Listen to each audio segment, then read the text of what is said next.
Hi friends, જય અંબે. આજે હું બનાવવાની છું સેવસળ, જે આવી રીતે લીલા વટાણા આવે છે એનું બનાવાય છે. તો આ સૂકા લીલા વટાણા છે, એને મેં 4-5 કલાક પલાળી રાખ્યા હતા. તે આવી રીતે આપણે કુકરમાં કાઢી લઈશું. તો એમાં આપણે ગરમ પાણી એડ કરી દેવાનું. વટાણા ડૂબે એની ઉપર થોડુંક રહે એટલું પાણી એડ કરવાનું, અને 1 ચમચી મીઠું એડ કરી દઈશ. હવે આને આપણે 4 થી 5 સીટી થવા દઈશું. તો કુકરને 4 થી 5 સીટી થવા દઈશું. મીડિયમ તાપે થવા દેવાનું એને, એટલે વટાણા સરસ બફાઈ જાય. હવે આગળનો પ્રોસીજર ચાલુ કરીએ. હવે ફ્રેન્ડ્સ, ઉસળ સાથે ખાવાથી આપણે લસણની ચટણી બનાવી દઈશું. તો એની માટે લસણ લીધું છે, આ મીઠું છે, સંચળ અને 2 ચમચી કલરવાળું મરચું એડ કરી દેવાનું. અને હવે આ બધાને આપણે પીસી લેવાનું.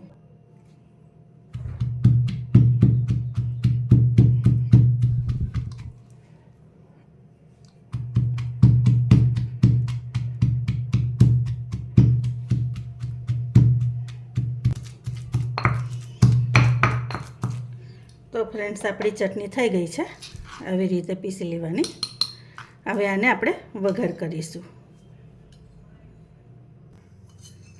આમાં આપણે 2 પરે તેલ રેડીશું.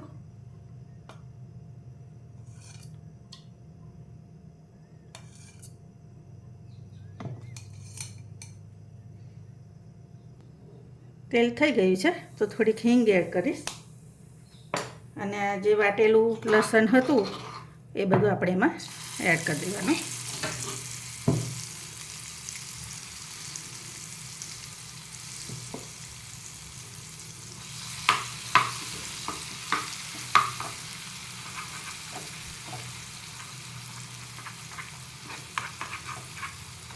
ગેસનો ફ્લેમ ધીમું રાખવાનું. એમાં થોડી હળદર એડ કરી દેવાની.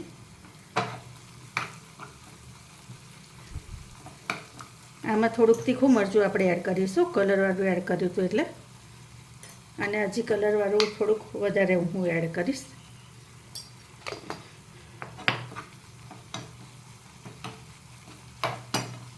આવું થાય એટલે આપણે એમાં પાણી એડ કરી દેવાનું.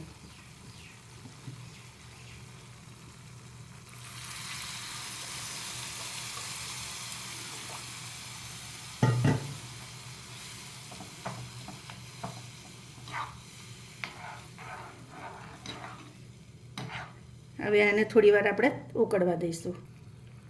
જો ફ્રેન્ડ્સ, તરી આપણી તૈયાર છે.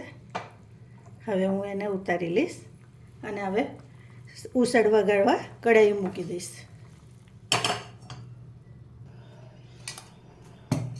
હવે કઢાઈમાં આપણે તેલ એડ કરી દેવાનું. તો હું 3 ચમચા તેલ એડ કરીશ. તેલનું માપ તમે તમારા પ્રમાણે વધઘટ કરવાનું. તમને ઓછું ગમતું હોય તો તમે ઓછું પણ એડ કરી શકો છો. હવે આપણું તેલ થઈ ગયું છે. તો મેં આવી રીતે ડુંગળી એક સમારી લીધી હતી મોટી, એ એડ કરી દઈશું.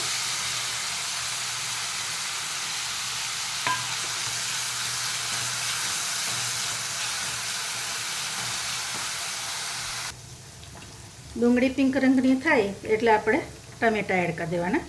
તો મેં આ 2 ટામેટાં નાના નાના હતા, 2 ટામેટાં લીધા છે, એ એડ કરી દેવાના.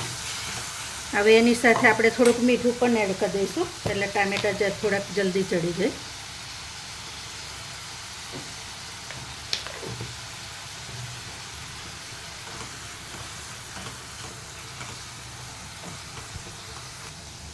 હવે ડુંગળી અને ટામેટામાંથી તેલ છૂટું પડે છે, એટલે આપણે હવે જે પેલું લસણ વાટ્યું હતું ચટણી માટે, એમાંથી થોડુંક મેં રવા દીધું હતું. એટલે આ એમાં પાણી રેડી અને અંદર એડ કરી દીધું છે. પછી કલરવાળું થોડુંક મરચું એડ કરી દઈશ, થોડીક હળદર એડ કરી દઈશ. તીખું તમે તમારા ટેસ્ટ પ્રમાણે કરજો. આ થોડુંક તીખું મરચું એડ કરું છું. આ ધાણા જીરું છે, 2 ચમચી લીધું છે. અને સેવસળનો મસાલો બજારમાં મળે છે, સ્પેશિયલ સેવસળ માટેનો આવે તે આ મસાલો છે.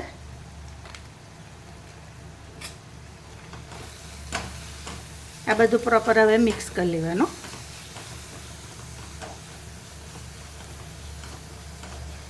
અને આવી રીતે આને પણ થોડીક વાર થવા દેવાનો, એટલે બધા મસાલા એકસાથે મિક્સ થઈ અને એની અંદર ફ્લેવર ખૂબ સરસ આવશે. જો ફ્રેન્ડ્સ, કેવી સરસ ચટણીનો કલર દેખાય છે, તમે જોઈ શકો છો.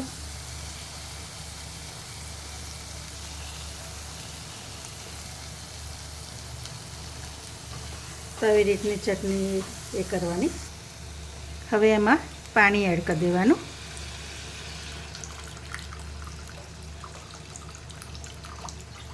આમાં રસો જ વધારે રાખવાનો, ગ્રેવી એની વધારે રહેવી જોઈએ, તો જ એનો ટેસ્ટ અને ફ્લેવર સારી આવે. હવે આ પાણીને ઉકળવા દેવાનું. આપણે વટાણા થોડાક છેલ્લા એડ કરીશું. આ ગ્રેવીને જ ખદખદવા દેવાની, થવા દેવાની.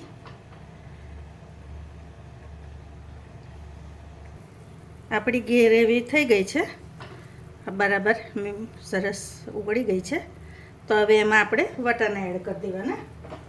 તો આ વટાણા છે. વટાણા એડ કર્યા પછી એને 5 મિનિટ થવા દેવાનું, એટલે પ્રોપર બધા મિક્સ થઈ જાય. તમે જોઈ શકો છો. હું થોડાક દાણા ઉપરથી